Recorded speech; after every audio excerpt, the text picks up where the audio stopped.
Takot na eh. Pinigilan niyo ako sa Try ka. Ang bilis na yan. Nagutom na ako. Pagbangon ko, diretso agad ako dito. Hindi pa nga ako nag-upload ng video eh. Hi guys, so for today's video, andito nga kami ng kapatid ko ngayon sa Shell. Papunta nga kami dito sa admin kasi nga magpapa-approve kami ng GAF para nga sa susunod nga na guest namin. So yun, dito na nga kami dumiretso kasi nga may tao pa nga dun sa unit nga namin. Actually guys, inaantay nga nila kami kasi nga mag-check out na rin nga sila. Medyo madaming tao nga sa admin kaya natagalan din kami ng kaunti. Yung guest namin nga nung time nga na to, nag-cancel nga siya. Pero nakakuha naman agad nga ako ng kapalit kaya dumaan muna nga kami ng admin para nga dun sa bago nga naming guest. Para nga dun sa gap nga nila. So pagpasok nga namin ng unit, andito pa nga yung dalawa naming guest kaya nakapagkwentuhan pa nga kami ng kaunti. So yung kausap ko nga dito, si sir, gusto rin sana nilang mag-extend kaya lang may kasunudan nga sila na nakabook na. Pero yun nga yung nabanggit ko na nag-cancel nga yung kasunudan nga nila and pagkagising ko nga nagulat nga ako. Pero nakahanap naman agad nga ako ng kapalit. Doon naman sa nag-cancel, hinihingi nga niya sa akin yung refund kahit nga kalahati lang daw ng 1K. Pero sabi ko nga sa kanya, no refundable siya kaya strictly no cancellation nga kami. Yun kasi talaga yung rules nga namin. Pero ang sabi ko nga sa kanya, pagka nakakuha nga ako ng kapalit niya, ibabalik ko nga yung kalahati. Pero kapag hindi, yun, sorry na lang talaga. Pero dahil nga nakakuha nga ako ng kapalit, ayun, binalik ko nga sa kanya yung 500. Kaya tuwang-tuwa din talaga siya. Nung time nga na to, nagmamadali din nga kami ni Elena maglinis kasi nga mag-aalas 2 na rin. Sabi ko nga sa kanya, dito na nga ako banda sa may bedroom and siya na nga dun sa may kitchen pati na rin nga sa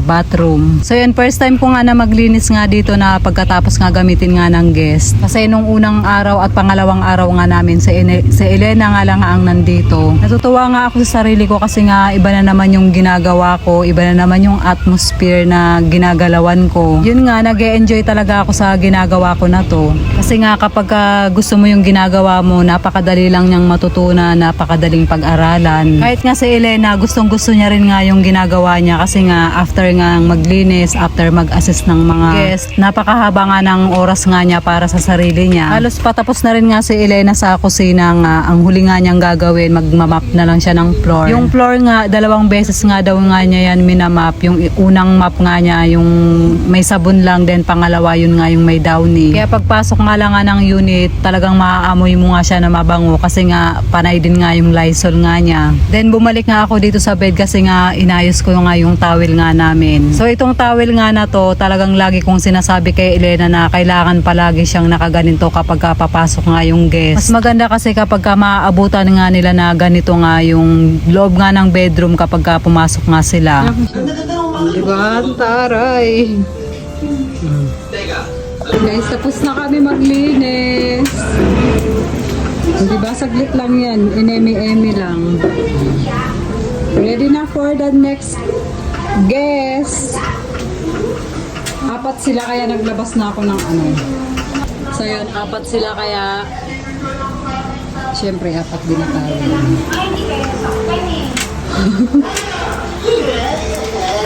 Di ano? Wala na. Kasi naging kaya nga pulido ang pagkakalinis namin yan ha. Huwag masasabi yung mga guests nila. Pagpasok niyan, ang bango-bango pa. Medyo maano ngayon no? Parang ulan sa manong pa. Tapos na maglinis ang mga cleaners. So yun na guys. Ay almost done na. Si Elena tapos na rin doon. Waiting na lang din kami ng guest ngayon. Yung guest talaga namin ngayon nag-cancel siya kaninang umaga. Tapos mga alas 9 yung pagkagising ko. Pag-check ko ng cellphone, yung sabi niya nag-cancel nga siya. Sabi ko nga sa kanya bawal nga mag-cancel kasi nga hindi nga marirefund yung diniposit. Kasi yun naman talaga yung kumbaga yun yung usapan. Pagka hindi ka nakapunta, hindi ka cancel. Kaya, pero nakakuha din agad ako ng guest. 4 pa sila. Kaya tuwan-tuwa rin ako. So ayun, inaantay-antay na lang namin sila. Family yun yung nakuha namin para may mga kasama siyang bata. So ayun. Full pa naman yung aming mga shampoo, conditioner at body wash. And then, linisan na ni Elena yung hanging toilet.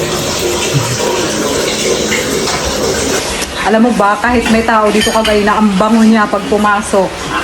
Kasi pinaliliguan namin ito ng Lysol. Masyado kami magastos sa Lysol. Di kasi yun naman kasi talaga dapat ang maganda, di ba? Kailangan pagbango ng ano, ay pagpasok ng guest mabango. Kaya nga, alagang Lysol. Kaya nga doon sa isa yung una naming ano ba to? Yung una naming nakakain pa nga kami ni Elena nung time nga na to habang nag-aantay nga sa guest. Parang mga 2:30 na rin nga sila nakaakyat nga dito. Then yun, in-explain na nga namin yung mga dapat i-explain. Pero meron naman kaming mga nakadikit nga sa pintuan ng mga rules and regulation. Pagkatapos nga naupo muna nga kami sa lobby para nga makapagpahinga lang din ng kaunti. Kasi balak, pinag-uusapan din namin ni Elena kung pupunta ba kami ng MOA. At medyo masama rin nga yung panahon, maambon siya. Kaya yun, naisipan nga muna naming tumambay nga dito sa lobby. So yun na guys, hanggang dito na lang po yung ating video for today. Maraming salamat po sa inyong panonood. Mag-iingat kayo palagi. God bless and babush!